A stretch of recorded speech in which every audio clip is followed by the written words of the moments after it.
Tonight, when the sun goes down, you are going to do something your ancient ancestors never did. You are going to turn on a light, scroll a glowing screen, and stay awake for hours past dark. And you probably think nothing of it. But for almost every night in the last 300,000 years of human existence, when the sun disappeared, your ancestors entered a world that almost no one today has ever truly experienced. What they did in that darkness would completely change how you understand sleep, social life, creativity, and even your own mind. The night is not emptiness. It never was. Anthropologist Jerome Groopman once described the pre-industrial night as a psychological landscape, a space where the human mind did things it simply cannot do in daylight. And when researchers began studying pre-industrial and hunter-gatherer communities who still live without electric light, what they found shattered almost every assumption modern science had built about sleep, rest, and the night. Here is what your ancestors actually did when the sun went down. The first thing you need to understand is that they did not sleep the way you do.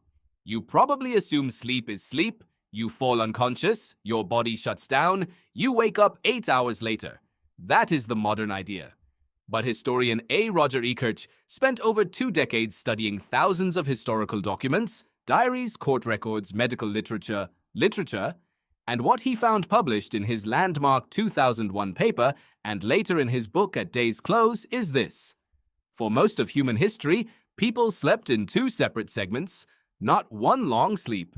2. The first sleep began shortly after dark. It lasted roughly 4 hours.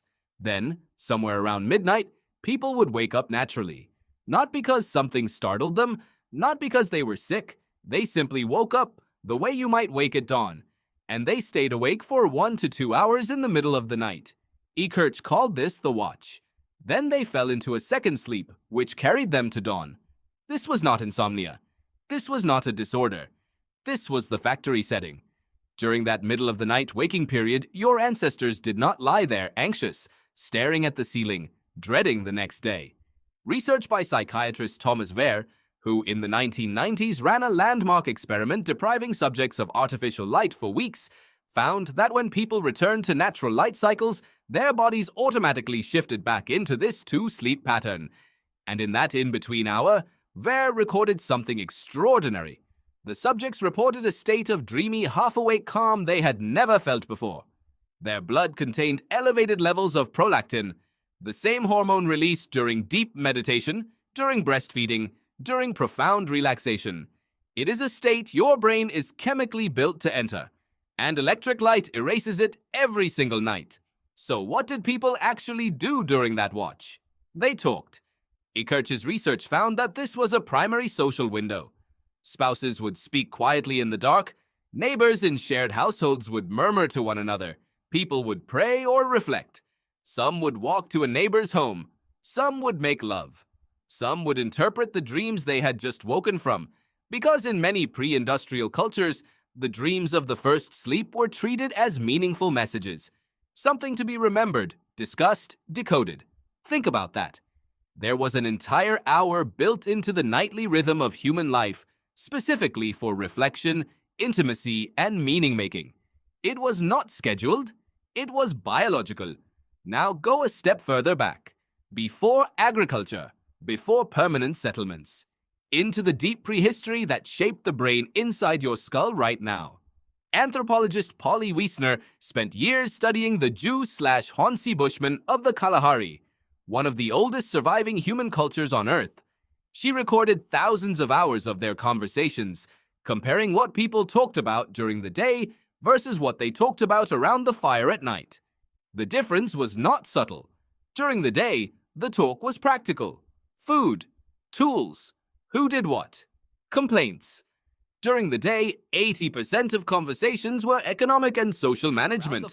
At night, 90% of nighttime conversation was stories, not gossip, not logistics, stories, narratives with characters, consequences, moral weight, stories about ancestors, stories about spirits, stories about hunters who made brave or foolish choices, stories about the cosmos.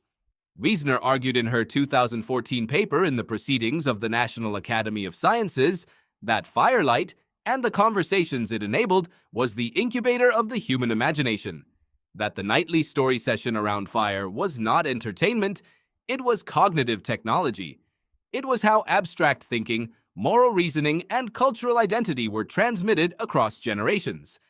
Your brain's capacity for fiction, for empathy, for imagining other minds, it was built around a fire, in the dark.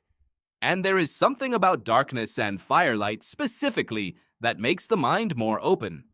Neuroscientist Matthew Walker, author of Why We Sleep, has written extensively about how the human brain processes differently in low-light conditions. The visual cortex quiets. Internal simulation, the kind that drives imagination, memory replay, and emotional processing, becomes dominant. The default mode network, which activates when you are not focused on an external task, lights up. This is the network associated with creativity, self-reflection, and empathy. In other words, darkness does not shut your mind down. It turns certain parts of it up. Your ancestors knew this without knowing it. The fire was not just warmth and protection. It was a neurological trigger. The flickering light was too dim and too variable to activate your visual task system, but it was enough to feel safe, enough to keep predators at the edge. And in that narrow band between fear and comfort, between wakefulness and sleep, the human mind opened in ways it does not open in the fluorescent glare of the modern world. There was fear at night too. Real fear. Your ancestors were not apex predators after dark. Lions hunt at night. Leopards hunt at night. Hyenas, wolves, large cats. For almost all of human prehistory, darkness was the hour when something could eat you. The fire was the only border between safety and death. You did not wander far from it. You did not sleep alone if you could avoid it. And you did not sleep deeply in the way modern humans think of deep sleep. Not if you were on the edge of camp, not if the sounds around you were unfamiliar. Paleoanthropologist David Sampson has studied sleep patterns across primate species and early human populations and found that humans sleep less than almost any other great ape.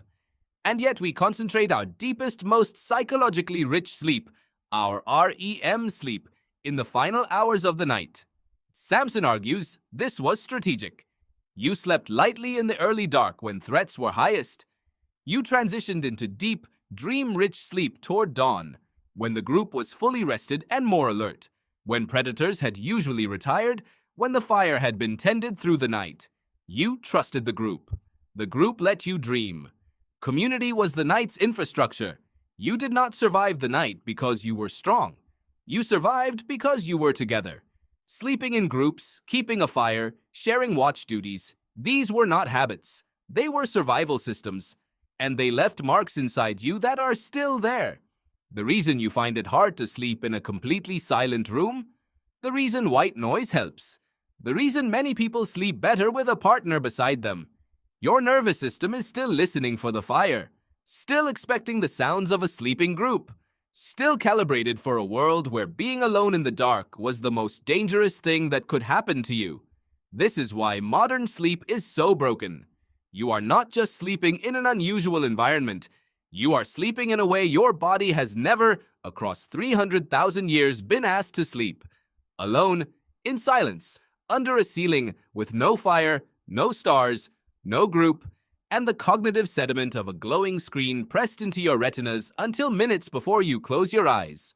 Blue light, the specific wavelength most disruptive to your circadian system, is the wavelength your brain evolved to associate with midday sun. When you scroll your phone at midnight, your brain thinks it is noon. It stops releasing melatonin, it postpones your first sleep, and it erases that ancient waking window, that prolactin-soaked hour of quiet reflection, entirely. You have lost something. Most people do not even know what it is. The ancient night was not empty time to be slept through. It was when stories were told, when meaning was made, when the bonds of community were reinforced in the quiet dark, when the mind entered states of reflection that the daylight world would never allow, when your body ran its maintenance cycle in exactly the rhythm it was built for, when the most human parts of belonging and awe were practiced and passed on. Tonight, when the sun goes down, you are going to turn on a light. You are going to scroll a glowing screen.